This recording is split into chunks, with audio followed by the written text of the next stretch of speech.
nhớ rồng ta rồi trộm lòng của người ta tọt tì lầm lòng đã được cú nhớ rồi lúc xưa nọ mà ra của cú giật thả nhớ rồi nu nọ là yam nọ cú giật y ra cú lì ao lúc sống đầu là lại cú mới cho đó là kho đồ chia là cho căn nhà có sợ rồi với tổ sai cú giật chữ mới đã chỉ lòng đầu thia ra nọ mà thế tia thủ bên nọ tên này tên chỉ tên lầu thả mà lỡ mua đủ của tự dọn trai cho lầu thả rồi bếm lôngแต่สิกูมาชอบฟ้าหล่อหมูra nóกูอยากอีra thầu u tên cả ngon đầu xí lu chỉ xí tàu nhớ rồi tên lu chèn đun ta thế là mua thế giờ đi nó chửi xí lòng một đôi bé tiền ăn gỗ y nó làกูthế là mua lòng cho lầu y ra đã nên con đầu xí lu nữa mà trở lạiกูtê đã nên tê căng cử vàกูtứ thảวันtu rồi lòng mồm ta thầu u bên mông kia là mình nhớ rồi lu tê chầm lo chừng dân gió ta bên mông chừng chơi chơi bé kia lò mù nhớ được bùa bé tê to trong tê to xía bỏ hoa ginia bé lò luôn nâng đo mấy cá mấy nông mấy lẽ mấy chùa bé lò luôn tên đón đồng bùa bé tê to trong hà giống nung xía sư mỗi tê cho cứ ti lò xí trở là mình nhớ ở dưới ở giò ở tê lú giò mê mê li plau chi gì mỗi tê cho họ là ở dưới ở giò nhớ li trâu xa gì tên đó bé chẳng lò nhớ xin đủ đê một là chân ta su kế là giờ chân nu kế thế chế thầu tại tú tên xài lo tiền gạo tiền trâu để lợi dụng thiệt dương thiện cả cho tú chế cu rong tờ một san trâu một thiệt đôi lúa ra lúa giò một thả lúa tên xài một thả lúa tên gạo tên mùa chế nhớ trâu lúa ra lúa giò chế lúa hao tuột thảอยู่tên xài tuột thảอยู่tên gạo tên mùa giờ lên nó nhớ lên đợi chọn xài tiền gạo rú rú chế chụp bao giờ uli chả nên núp ba nè ba chỉ ở liêu ở tê ở nó bỏ hậu đó cái lợt cho lúa ba lúa chế cho là một bút cái bún bùa trồng tu rú rú chế tòn trồng sẽ bộ mấy tu mông tư ít tu lúa tư họ tua lúa ra lúa giò tua thảอยู่là sẽ đợi trận u lún năng trong lên nọ tổng ta chế sớm mò tu lồng gạo lồng trâu tu lồng trâu lồng bè hùa nụ xua họ tu lồng gạo lồng bè hùa xi nọ nụ xua cú nhon tu đế kén yuan đế tu một đòn đỡ hùa xi là lúa giò mà tu lì y nụ sơn giò một trồng tu mặt giò trên cái cú xí thả ông gạo uốn trâu xí thả rồi giống xí thả sự cơ lì nhớ đồn đỡ hoa xí là cá giò chỉ giống mấy lúa tờ chùa tuôn trò lên nó mới lúa cá chùa nhớ được tí chỉ phải lỡ hậu giò thì cho cái uốn nụ xùa là giờ cá một đợt bớt tọ nụ xùa là lúa giò cái cú xí thả ông gạo uốn trâu rồi giống thay cái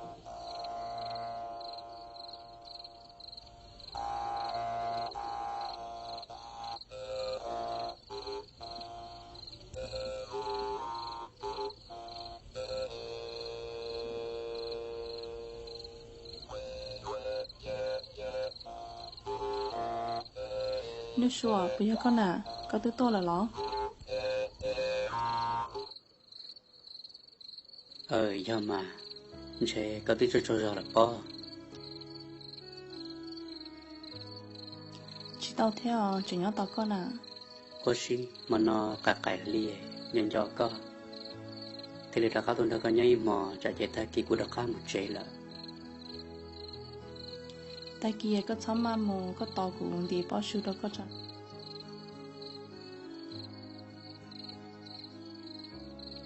Olia hoa xí lì là thế có cả chip bự cụ là họ dùng một sọ thế Olia tại kia cũng mà lấy tôn chỉ có tì kèo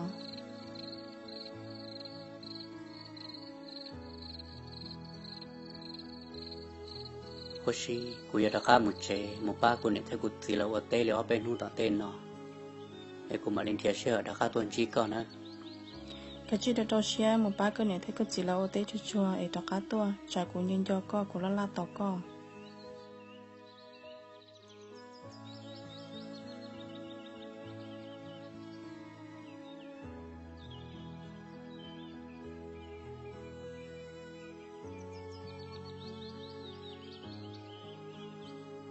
hoa xí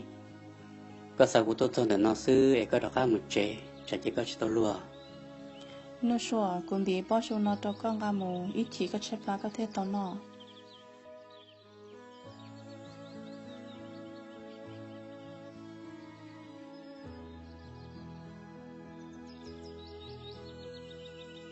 một tết thầu chỉ nụ sủa của tuần trò hoa xí nho nho tu tết tạm mò nhỏ giàu chỉ nên cú một sò được bữa tọ tên tu rồi mà tên lúc nhỏ cú xa cú tọ nếu mà nhỏ can tu chỉ nên cú lọt chế lại một tên thầu chỉ nên cú tuần ra hoa xí nhỏ giàu nếu một sò giàu chỉ nên cú hòn ra hoa xí ba lời nhẹ là gì mua liều tê có bao lời chế năng thiệt một tên thầu chỉ nên hòn ra hoa xí mua xí được bữa thì lúc nhỏ cá từ chùa mi lúc nhỏ cá chùa tí gồm nhỏ uống gạo uống rau tí chỉ thầu nu sôi cho cá lò một chế hoa xí cú tua tôi thấy tôi cái vỏ xí xía đó nu sôi thâu kế là một giờ được bữa bị kế chùa chỉ nu sôi một chế là nếu mà lấy cho cá lò chế chỉ có cho kiến câu kiến rau cho cái xí lú lo rồng rủ sư chỉ tới nhân tu tỏ cá nó ở nhà nu sôi giờ chỉ lấy một lần chơi mông to chỉ bỏ nó ra cá tua lại chỉ hoa xí nên nu tỏ nu thầu nu chỉ bỏ tua tỏ li thầu li là chỉ bỏ nu sôi ra cá tua lại chỉ bỏ hai tiền nữa ra cá mù cho nhà cái dàn chùa em mua đá mua chó tỏ nữa là sao giờ một cho và cho chế một mò mường cái nghề một lo một tua là giờ vô đi trả lại là sao nữa họ một thả tàu lưỡi tù lồng gấu ấy nữa họ một yếu bao nhiêu là chỉ bỏ chỉ hoa xí có khó xí nên nu sen trong chân dâu kê muốn nu xuống nên rồi tua là chỉ bỏ nu xuống tua chữ trong tu rù chỉ khó xí rù nên nu một nhóc bua bị cho kê muốn nên rồi xa nu xuống một cho bị kê để nu xuống một chế lại cho nên mà cho cá lò nếu mình nhỏ tỏ tròn đu là như chỉ bỏ nu xua tua li, chỉ nên với xe cho cá lọt chế, chỉ nên có khó xe mà là như chỉ no, đây là như chỉ hậu, chỉ là với tu nâng mò xì, chỉ nên như nó chỉ tới lu mò li, tí tu yo chỉ mấy lu gió li, nếu nhân cho nu xua, theo nếu mò chỉ nên giật tua lại, chỉ nên thích gì thì được muốn để cho một phò được bua, tí nó nhọt đợi. tỏ can đời chỉ nên走bọn trong là một phó khu khuẩn để lúc tết cao và chỉ tàu là một cuộc cuốn chiến chiến để lúc tết tàu và tàu chế để ủa cho nâng đời chỉ tàu lúa rồi họ lời cho chơi một lý lâu chi gì sư giờ là dẫn sai là thế là kia tận để là lúc dọn đời mù là chỉ nhon đời nữa nữa chỉ thứ tàu chỗ là trong tàu ca nó là chỉ lúc dọn đời thứ giấy lúc dọn cũ và chỉ thứ bỏ bùa ta chỉ nâng như tôi muốn thâu kế đó thì chỉ lo tôi muốn thâu kế là lo tôi muốn lao ô lụa tôi muốn sửa cứ sửa ti chỉ lo tôi thâu kế lẫn chơi tỏ sư chỉ giống một ô tu lụa người tôi muốn thả lồng gấu kế đây tôi muốn thiệt lồng gấu thả chỉ người giờ hai cứ chia thâu kế tôi muốn nó nè ít tu mà nhưng rất giờ cứ chia chỉ nếu như hai cứ chia thâu kế tôi hỏi ít tu chỉ chuột giờ chỉ nếu nhóm lồng đầu sư chỉ thằng cái hai cứ chia tôi một tròn luôn từ lúc cũ tròn từ ra cứ chia sòng gấu và chẳng nó kế lúc số bao nhiêu tên đùa ý ra cứ chia bùa tỉ cá chuột tuần đấy ôi và chả hà giống nụ chân lên nói là mỗi đứa nâng té cũng ra cứ chia bùa tỉ cá chuột tuần này chỉ có ý chế so vòn ta lại chỉ lúc số bao nhiêu đó mà hai cứ chia sinh yang khó chia gì sư nếu cũng hai chuyện đấy thế hai cho chua lại bé chữ sư chỉ ô xả rõ tiền bờ có chơi cứ chia có như một tên nữa say chỉ tụ phong yêu ở这个钱的那tên多依然的，还是做了200字才是，这热才是。假如说半年，还个这的他做了个tên多，哦，还生一样莫些意思的，应该这啥热啊不，还容易挣了呢。我家làm莫lúc说半年的不是个钱呢，这tụ我只说这个钱的，这来还点不呢，个要tưอยู่呢。nửa hai nửa ra cứ chia sầu chỉ có dòng tên đó, để xóa pu có lúc xóa cứ chia chia này nữa, cũng mà nhà một sai sẽ do lần từ đó, giờ năng là do đa nữa, giờ tụi bơ ở chỗ chơi cứ chia nữa thì là chỗ oli nữa, có mà một xóa cũng mà nhau nó tên nửa ra cứ chia đó, giờ thòng đó lô tụi bơ ở chỉ cho chơi cứ chia nữa mà cả nhà một đó bua tiền lúc khác chuột tí chứ. tụ phong yêu ẩm nông lúc số cứ chia đấy chỉ nông ra cứ chia sòng gầu chỉ bị giải gầu nữa ra cứ chia tua mù chế ở tu sĩ tê cứ chia lô chỉ hai người ở ra cứ chia chỉ tụ phong yêu ẩm mà gà tua mù đấy chỉ nhà một con tua ô tỷ lúc cá chuột tí chỉ mà sai nào ô cá chuột cuộc khờ chỉ bỏ ra chỉ đi chỉ thầu tụ phong yêu tí nữa hai nữa ra cứ chia sòng gầu mà sai tỏ khó chùa tỏ nào tu đi bờ bát xa mà chẳng đi đơn họ sao ở trả luôn nè các bát chạy tròn nó đơn nó sư ta chỉ mà họ giờ ít lúc xưa cứ thế mà hay sinh dần số chỉ sai ôi u chỉ do năng rồi nó chỉ ưu tố đã bắt xa hệ thì tiêu luôn chế tụ phong dương đó mà ít chế mà xóa ta hòn đi tới rồi chỉ tao giờ uất tiệt thâu cá mà thâu cá đó cá lọt buôn đặc kỹ nó chỉ mà tì lông kia đó cá lọt đó bua tì tụm bơ nó chỉ tụm bơ hai người ra cứ xe tan thò chế tụ đã bắt xa tì tên đua người ra cứ xe luôn chế ta tỏ hay cứ xe xí chế thế là tụm bơ tới tiền bơ luôn ta xin nói chế ưng chi đã bắt xa luôn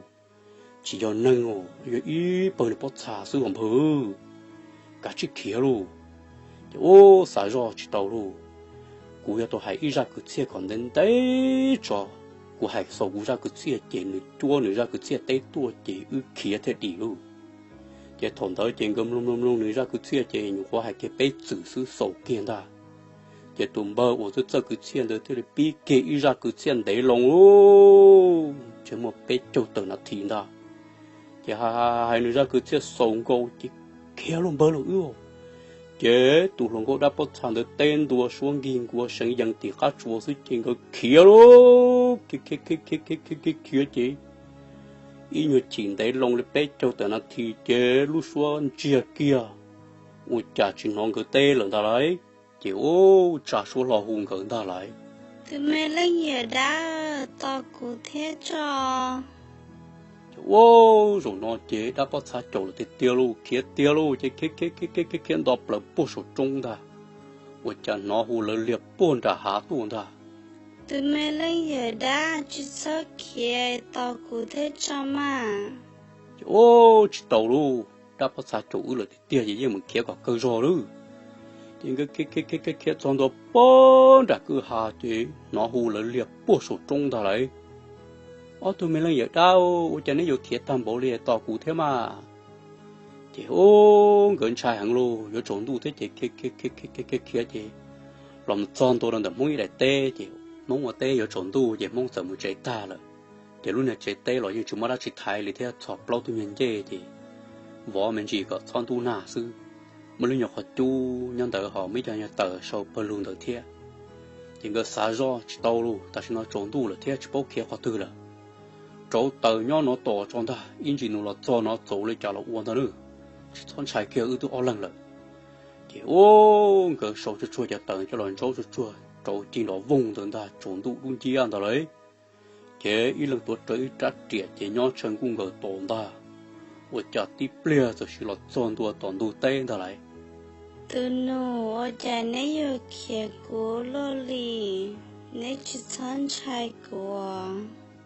ô cái tiệt kia một sai nào tí tu lồng câu cơ lì thiết ta xí mà ô小人能了要打了喽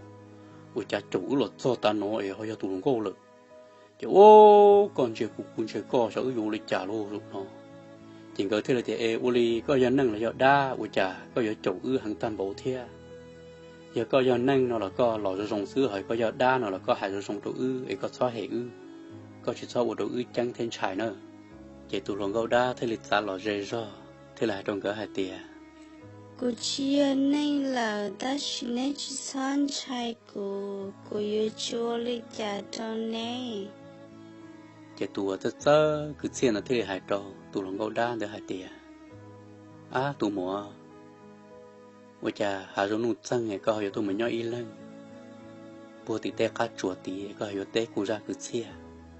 có sự kia đó xe giàu lý trả đồ con lại từ giờ thấu của thả tới từ lần trao ta chỉ nên chỉ đọc khá tuần chi tôi cho cô là ô đâu của khó xe của thế lý tao to là từ tàn đầu lúc xong là nó của chuyện dân do nên bé cho tôi nên tốt hậu kể lòng của yên nó ta li ta chỉ nô nê tua nên hai cứ chia khó của lúc xe ô lô của thế li tao đó nê chỉ chuẩn cho chỗ luôn của thế li xa đó nê xe nê bồi bá tao của sư chuyện gỡ sai sai và chạy cho ít tu lòng gâu giống gâu gì nhẹ cơ lì ta sẽ mở nửa họ chia năng là chỉ có thể là tròn nửa hạt tiền tụ mùa là chỉ bỏ cá cho ba tổ co lịch trả từ tổng đến nên đồ xong là nó từ chỉ bỏ cho các tụ lồng trâu là nhau họ tư cho nên gia lần tư từ chỉ bỏ thì cho nên lúc nào được bộ trưởng một số xe nhỏ từ cho nên nhỏ lần cho nên từ lầu lại cho nên bộ một số xe nhỏ là thế cho có chỉ xả lịch trả nên chỉ có dạng với bờ bắt xả chữ mua có bờ bắt xả là có tàu một thời thế có đặc cam mùi du đồ chia muốn chia sẽ bắt đầu có tụ lộn đâu nữa mà chỉ xa có dùng mình nhớ được bữa tỷ lúc cá chuột tỷ cho họ mới nâng tôi một hộp kế có họ dùng đồ lớn một cái trang kiến trái thế cô nấy cho đồ nấy cho kẹp ba rồi nó sẽ cứ bây giờ luôn chia tao của tụ lộn đâu giờ lên nó tụ lộn câu đa thế là đặc cái dạng kêu ý bờ bắt xa bông đón đinh đinh đó là trộn tận tụi chung đó chỉ ngỡ thế li trổ tờ chỉ lo ngỡ thế li khởi cho chua cho bắt thành thấy cho là một lời cho chua đâu lúc họ chu hậu chứ cú nhiên gì là lời y nhột chỉ cho bắt xa cú nhiên ta chỉ ngỡ nhon nhon tới y mỏ can đu chỉ ngỡ thế li sợ kiện tới mù rồi phong đã mông giò một thả luôn câu đồn đá là chỉ thường ngỡ một son đá kêu ở nhà bỏ y ba mông ta tỏ tô kê rồi tô múa tê thổ sơn giòn đó chỉ ngỡ thế y nhiều lúc kê được về cổ kê cái giờ sợ nên tôi kể to cái sẽ đầu tôi một thâu tròn cái mà lấy mùng giờ sau bây giờ ở tôi nhận gì tôi một thâu bờ chỗ ở tôi xài ta tọt tiền von gấu li cậu chỉ có trôi sông giống gấu hằng ta tọt tôi kể lỡ cá tua những cái sợ kia bên tôi kể nó sẽ sai mù hú ở tôi xài nó giống gấu cơ li gì li tu vấn đề mà yêu tôi nhận lúa họ tôi lỡ cá chơi yêu tôi nhận lẩu ta những cái giờ sẽ sai một đó tôi giống gấu ta cái tụi nhện lùa là một hộp lần cái sai kia tụi nhện lâu, quay qua chả mấy trò trong cái tụ luôn gỗ đá nằm mò cho chậu mua cho nhện bắt xa là lấy mỏ này, chỉ cái giờ sát tư dự lên đầu hồ xia, chỉ cái sao tụ luôn gỗ để một thầu lý luôn nhọc quật chế, chỉ cái mà xa gió thì bờ, qua chả tụ là cá để giống ý chẳng cái tụ luôn gỗ đá nằm mò mưa cho chậu mỏi, mua bao nhiêu bắt xa là lấy mỏ đó này. bây giờ nên tôi chỉ là uốn năng lo lên đó là, giờ năng là giờ đa là giờ nằm mò bao số xứ nào bờ, chỉ có tôi cứ tích bờ, bây giờ bờ lo thêm bờ dầu cái giờ, xa thì nhà yêu chỉ ở bao số bờ, tôi ở lần mua bờ này bắt xa là mỏ này, chơi nếu như là thật thiệt, và tuần thành đó lỡ, ta xin chơi chùa nữa tuần ru tu sư, chỉ có khó xe, chỉ nhớ được bữa từ lúc nào các chùa tí xưa. chỉ có giờ xít thả lên nó chỉ có giờ xa thì nó làm một theo luôn có bốn đã rõ thế chế chậu cá một thả xe giờ sẵn mông đã chịu ấy một ba lỗ tê một thả lõ tuần xài thôi nó chỉ ở tu cứ tích bờ ở bờ lo thêm bờ dầu gật thế lên đó xì mù chỉ tụi bờ dầu ba dùng một thả tụi nhẹ lụa tụi vấn đề ra còn bờ lo giờ tụi tớ cứ chia được thế lên đợn đồng một thả tụi nhẹ lầu ở tụi lỡ cá đó chỉ có thế lên chậu ở bên dòng đó một thả thế anh đó là bộ tây nu sẽ thả có sẽ bao rộng chỉ tỏ cá non gửi chỉ li nhẹ ở tu viên dòng đó chỉ gửi ở lần chỉ li sử dụng tôi một thả ở tu viên dòng đó thả tôn đề chỉ cùng một cái sử nhẹ sử lưu sử sự giờ li nó tụi bờ lo thì là tôi vừa tụi nhẹ lâu quên tụi bọn nhẹ lại chỉ cùng một thả lo sau cho chơi li nó xứ giờ cho thả tôi dùng đi trả lo em long và cái lo dễ xưa và thế chế xe để thầu lúc sớm nông ta là cho tụi nhân chỉ cái nó cá nhau rồng, em bé mà lấy xin chỉ đùa.